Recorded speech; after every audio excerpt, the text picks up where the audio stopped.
Hello students, आज हम discuss करने वाले हैं कोवलेंट बॉन्ड के बारे में। कोवलेंट बॉन्ड का कॉन्सेप्ट सबसे पहले दिया था यूएसए के साइंटिस्ट इरविंग लैंगम्यूर ने 1919 में।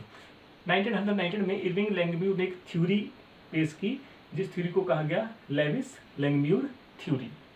इस थ्योरी में इरविंग लैंगम्यूर ने कहा कि जो एटम्स हैं वो इलेक्ट्रॉन को शेयर करके भी अपने ऑक्टेट को पूरा कर सकते हैं, और जब इलेक्ट्रॉन को शेयर करेंगे तो जो नया बॉन्ड बनेगा उसको बोलेंगे हम कोवलेंट बॉन्ड।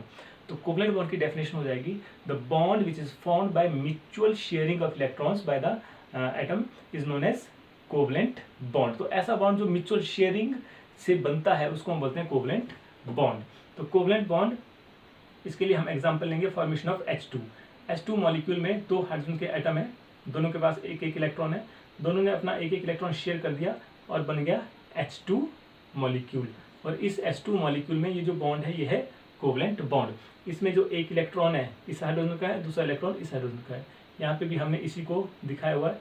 अब शेयरिंग के बाद जो दो इलेक्ट्रॉन आएंगे, ये दोनों इलेक्ट्रॉन दोनों एटम में काउंट किए जाएंगे। जितने एटम के बीच में बॉन्ड बना हुआ है, जैसे यहाँ पे दो एटम के बीच में बॉन्ड है, तो ये इलेक्ट्रॉन इन दोनों एटम के साथ काउंट होंगे। इसके बाद है फॉर्मेशन ऑफ Cl2 मॉलिक्यूल। एक क्लोरीन एटम, दूसरा क्लोरीन एटम। इसके पास भी 7 इलेक्ट्रॉन है, इसके पास भी 7 इलेक्ट्रॉन है। दोनों ने अपना एक एक इलेक्ट्रॉन शेयर कर दिया। अब इसके पास 8 इलेक्ट्रॉन हो जाएंगे, क्योंकि ये दोनों इसके साथ काउंट होंगे, और ये दोनों शेड पेयर ऑफ इलेक्ट्रॉन भी इसके साथ काउंट होंगे। तो दोनों क्लोरीन के पास अब हो जाएंगे 8 इलेक्ट्रॉन, और यहाँ पे बन गया Cl2 मॉलिक्यूल। इसमें दो क्लोरीन के बीच में है कोवलेंट बॉन्ड। तो कोवलेंट बॉन्ड में एटम के बीच में जो बॉन्ड बनेगा वो दोनों जो बॉन्ड के जो इलेक्ट्रॉन्स हैं, जिनको हम शेयर्ड पेयर ऑफ इलेक्ट्रॉन बोलेंगे, वो दोनों एटम के साथ काउंट किए जाएंगे। इसके बाद है Lewis structure and covalent bond. Lewis structure और कोवलेंट बॉन्ड, जब हम कोवलेंट बॉन्ड बनाएंगे तो हम लेविस स्ट्रक्चर पहले लिखेंगे और उसके साथ कोवलेंट बॉन्ड बनाएंगे, क्योंकि लेविस स्ट्रक्चर से हमें पता चलेगा कि एटम के वैलेंस शेल में कितने इलेक्ट्रॉन है और उसको ऑक्टेट पूरा करने के लिए कितने इलेक्ट्रॉन की कमी है। ठीक है, तो यहाँ पे हमारे पास सबसे पहला एग्जांपल है formation of H2O water. H2O में दो हाइड्रोजन के एटम और एक ऑक्सीजन का एटम। ऑक्सीजन के पास वैलेंस शेल में 6 इलेक्ट्रॉन है, इसको 2 इलेक्ट्रॉन की कमी है, तो ये 2 इलेक्ट्रॉन दो हाइड्रोजन के एटम से लेगा। और यहाँ पे शेयरिंग हो गई। शेयरिंग को हमने इस तरफ यहाँ पे बताया हुआ है, ये शेड पेयर ऑफ इलेक्ट्रॉन है, ये दूसरा शेड पेयर ऑफ इलेक्ट्रॉन है, और ये बन जाएगा H2O। ठीक है, इसके बाद है फॉर्मेशन ऑफ अमोनिया NH3।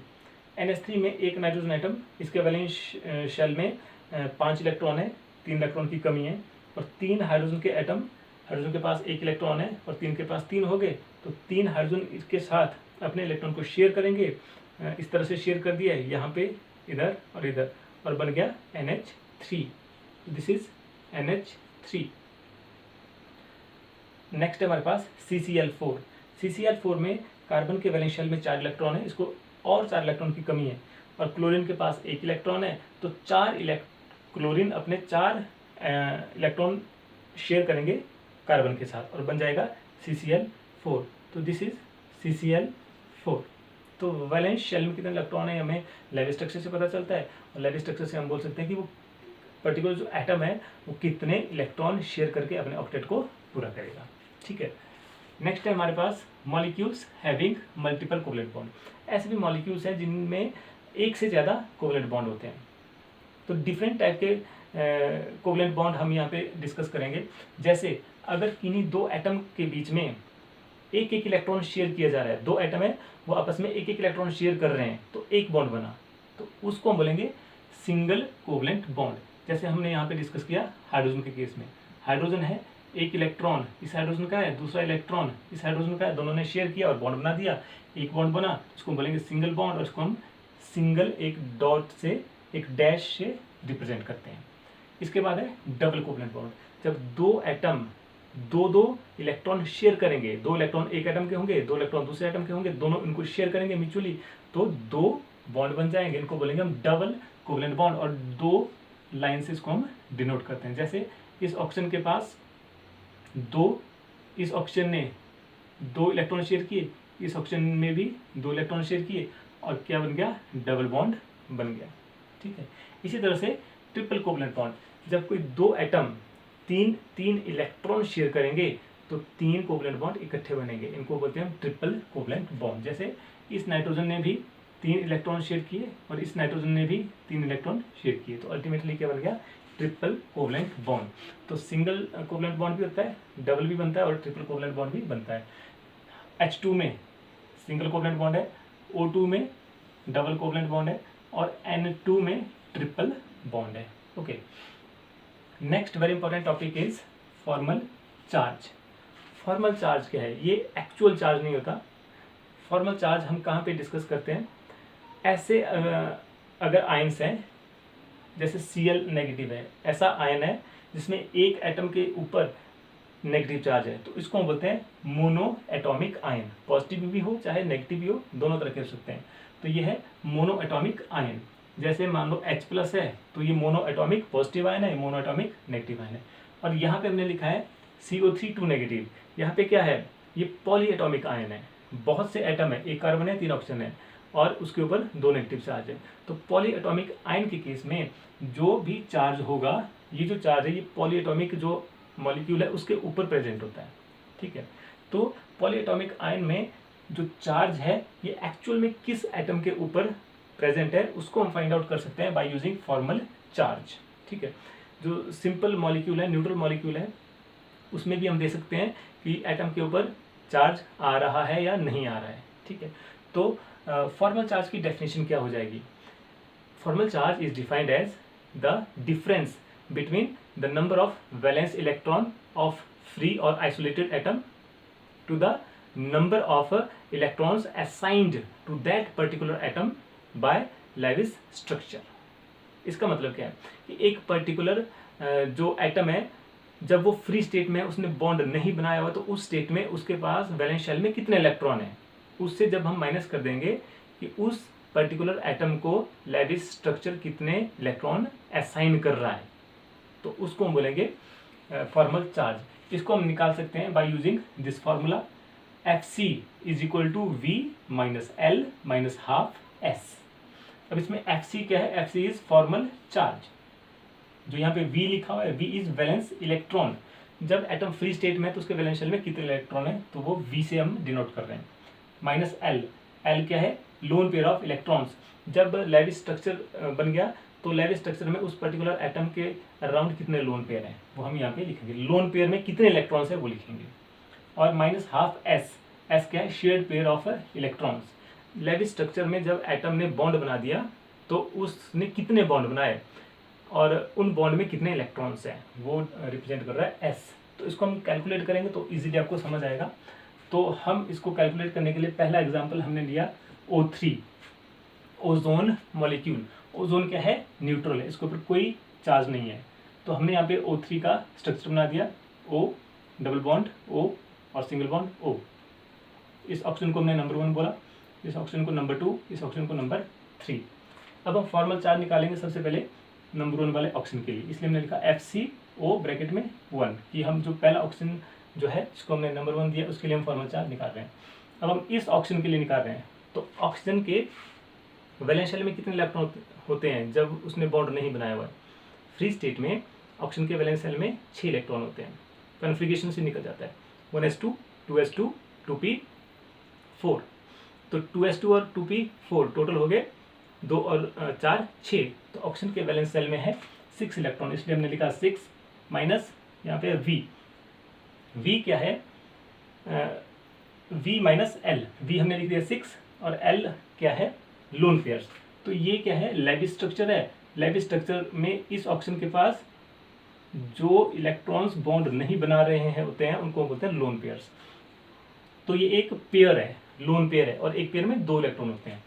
तो यहाँ पे जो इलेक्ट्रॉन्स हैं 2 वो हमने यहाँ पे लिख दिया क्योंकि लोन पेयर में 2 इलेक्ट्रॉन है, इसलिए 2 माइनस हाफ इंटू 6 क्यों लिखा, क्योंकि इस ऑक्सीजन ने 3 बॉन्ड बनाए हुए हैं, एक बॉन्ड इधर, दूसरा बॉन्ड भी इधर, मतलब 2 बॉन्ड इस ऑक्सीजन के साथ है और एक बॉन्ड इस ऑक्सीजन के साथ है। एक बॉन्ड में 2 इलेक्ट्रॉन होते हैं क्योंकि म्यूचुअल शेयरिंग से बना हुआ है। किसने 1 इलेक्ट्रॉन दिया, इसने 1 इलेक्ट्रॉन दिया, तो एक बॉन्ड बना। तो 2 इलेक्ट्रॉन यहाँ पे है, इस बॉन्ड में 2 इलेक्ट्रॉन है और इस बॉन्ड में भी 2 इलेक्ट्रॉन है, मतलब इन 2 बॉन्ड के अंदर 4 इलेक्ट्रॉन है और इस बॉन्ड के अंदर 2 इलेक्ट्रॉन है, टोटल हो गया 6। इसलिए हमने मल्टीप्लाई किया एस, एस मतलब शेड पेयर ऑफ इलेक्ट्रॉन जो है 6। इसको अगर हम सॉल्व करें तो आ जाएगा 6 - 5 और इसको सॉल्व करने पर आ जाएगा +1 क्योंकि 6 के ऊपर पॉजिटिव चार्ज है। तो इस ऑप्शन पे फॉर्मल चार्ज आ गया +1। अब हम निकालेंगे formal charge on option number 2। Again option है तो वैलेंस शेल में 6 इलेक्ट्रॉन है, माइनस इसके पास 2 लोन पेयर है, 2 लोन पेयर में 4 इलेक्ट्रॉन है, इसलिए 6 - 4 -½ इसने सिर्फ 2 बॉन्ड बनाए इसके साथ। तो 2 बॉन्ड में शेड पेयर ऑफ इलेक्ट्रॉन्स कितने हो गए? 2 बॉन्ड्स हैं तो शेड पेयर ऑफ इलेक्ट्रॉन्स हो गए 4, इसलिए 4। तो इसको अगर हम सॉल्व करें 6 - 6 = 0। इस ऑप्शन के ऊपर कोई भी फॉर्मल चार्ज नहीं है, 0 है। फिर हम निकालेंगे formal charge for oxygen O जो हमने 3rd लिखा हुआ है इस ऑप्शन के लिए। तो इसके लिए अगेन ऑप्शन है तो वैलेंस शेल में इलेक्ट्रॉन 6। अब 3 लोन पेयर्स हैं जिनके अंदर 6 इलेक्ट्रॉन है, इसलिए हो गया -6 -½ इसने सिर्फ एक बॉन्ड बनाया हुआ है जिसमें है 2 इलेक्ट्रॉन। इसको अगर हम सॉल्व करेंगे 6 - 7 = -1। तो इस ऑप्शन के ऊपर चार्ज है -1। तो ओवरऑल जो ओजोन का मॉलिक्यूल है वो न्यूट्रल है, लेकिन फॉर्मल चार्ज से हमें पता चलता है कि इस ऑप्शन के ऊपर +1 चार्ज है, इसके ऊपर -1 चार्ज है। ओवरऑल दोनों कैंसिल हो गए और ओजोन कैसा हो गया? न्यूट्रल। अब हम देखते हैं formal charge for carbonate ion CO3 2 negative ion. अब इसका हमने स्ट्रक्चर बना दिया, carbon double bond oxygen, single bond oxygen, single bond oxygen.